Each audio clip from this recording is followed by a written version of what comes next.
Okay, so Apple finally came out with their iPhone OS 4.0 today. Well, they did a keynote on it at least. And today I'll be showing you the main features that you may have missed if you didn't be able to catch the keynote earlier in the day. So go ahead and watch this video and tell me what you think at the end of it. Thank you very much and enjoy. So here's what Apple classifies as their 7 quote-unquote tent poles for the new iPhone OS 4.0. Multitasking, which admittedly was a given. Folders, which is a very cool new way to organize your favorite applications. Enhanced email, which is much needed. iBooks, which is decent at best. Enterprise, again, kind of cool, doesn't apply to many people though. The Game Center, and of course iAd. So let's go ahead and take a look at these features individually a little bit closer up, will we? Okay guys, this is it. Multitasking is finally coming to the iPhone operating system. Apple knew 2 things going into this keynote. 1, they had to have multitasking, and 2, they had to do it exceedingly well. And that's the 2 things that they very well promised and delivered in this keynote. So, Steve Jobs said it best himself, applications are never going to quit. However, there must be some sort of tricky technical workaround as to not decrease the iPhone's performance. So, we're finally going to be able to listen to things like Pandora Radio and check our mail at the same time. And do things like listen to MLB podcasts and surf the internet at the same exact time. Also, he said that there's going to be a thing called fast app switching. So, despite the fact that multitasking is going to be very powerful on the next iPhone operating system, it is 1, not going to drain our battery life, and 2, not going to decrease system performance. So this is something that is absolutely well taken by the whole entire Apple gadget community, and we can all finally rest easy knowing that we're going to be outperforming the other operating systems on their multitasking capabilities. It's definitely something that you should be looking forward to if you're an iPhone owner. However, as Steve Jobs said, although the fact that iPhone OS 4.0 is going to be available to the original iPhone and iPhone 3G adopters, unfortunately it's not going to have multitasking capabilities on anything but the iPhone 3GS. Definitely a big letdown for early adopters. Next up is folders. This is something that you hear about and you think, hey, that's really cool, but is it really going to tie that much into my iPhone application using? I think it's something that we don't really expect to. However, once it comes out, we're going to be like, hey, this is a really great feature. Basically, what it allows you to do is categorize all of your apps. For instance, instead of having a page or 2 or even 5 dedicated to all your iPhone gaming apps, you could have just one folder named Games or Fun or what have you, and you can categorize your whole entire game library into one folder.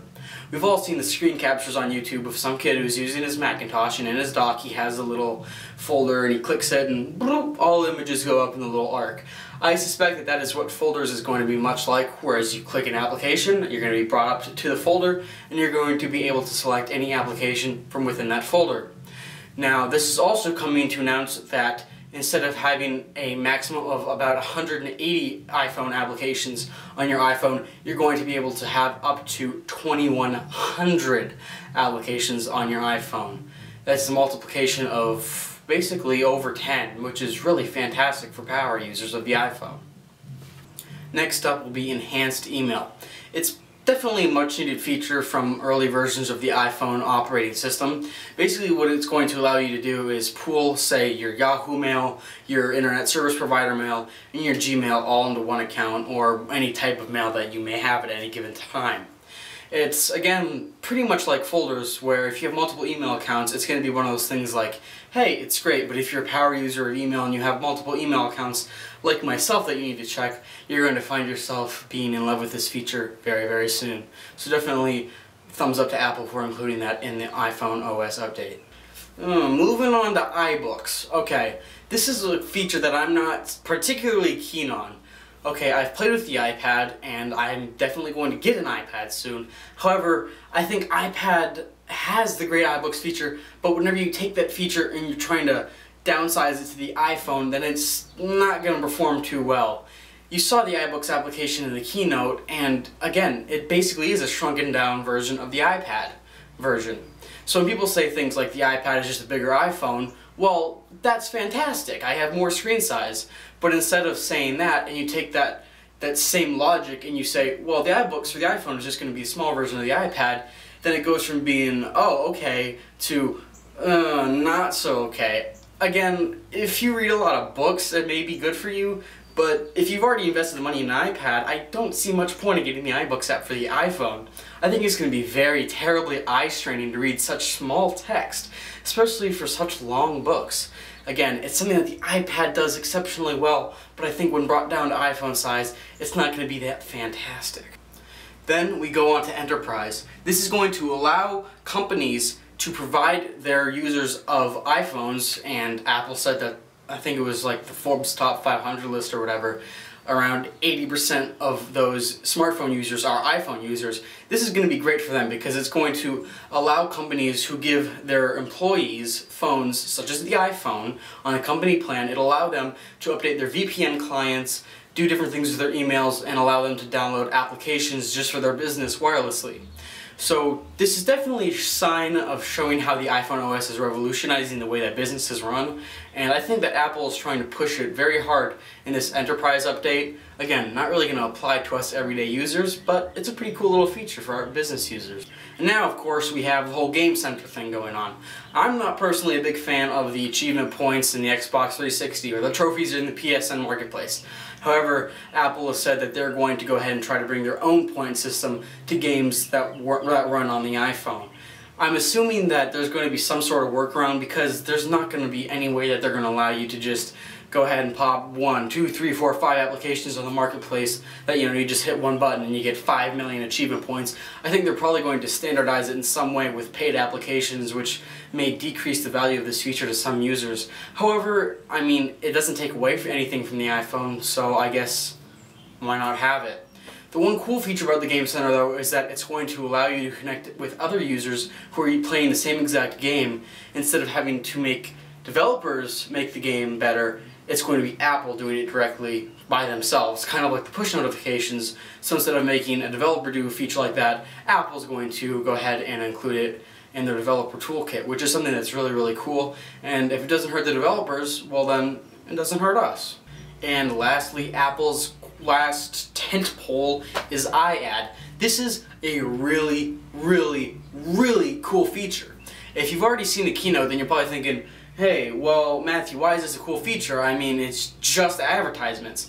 But the fact of the matter is, it's not just advertisements. I know there's going to be about 5 comments saying like, oh, this kid loves Apple because they're revolutionizing advertisements. And that's honestly not the case. What's really cool about this feature is that it's going to be putting money in the developers' pockets, which in return may take applications that typically cost $1, $2, $3, $4, maybe even $5 to $10 applications. It's going to allow the developers of those applications to take them and make them free for the community. So it's not just the way that Apple's handling the advertisements and the fact that they're doing cool little interactive ones, but it's also the fact that they're giving 60% of the revenue generated from these advertisements straight to the developer who provides them for them. So it's going to be taking some really cool applications and allowing them to get more of the limelight. And it's also going to be better for the community because we're going to be able to download more free applications. And when it boils down to it, come on, more free applications, that's just awesome. That's something that we do need. So instead of paying a whole bunch of money for a whole bunch of applications, they're going to be free. And that's why this iAd is such a cool idea. Okay, and there you have it. That's my general thoughts on the keynote of the iPhone OS 4.0 software update. Now, that's not covering everything. As Steve Jobs said, there's going to be over 100 new features for owners of the iPhone. And once again, although that some of these features are really, really cool, like multitasking in folders and iAd, we have to keep in mind that the iPad is not getting this update until the fall, whereas iPhone 3GS and iPod Touch owners are going to be getting it in the summer, and that the multitasking feature will not work on the first gen iPhone and the iPhone 3G. What's really going to be cool about this operating system, and I know I keep adding things, but this is a really great update, is that the iPad is finally going to be the laptop replacement that people are looking for it to be. Again, it won't be until the fall, but if you can imagine something like the iPad with a bigger screen than the iPhone and increased power, well, if it gets multitasking, then that's going to be absolutely fantastic.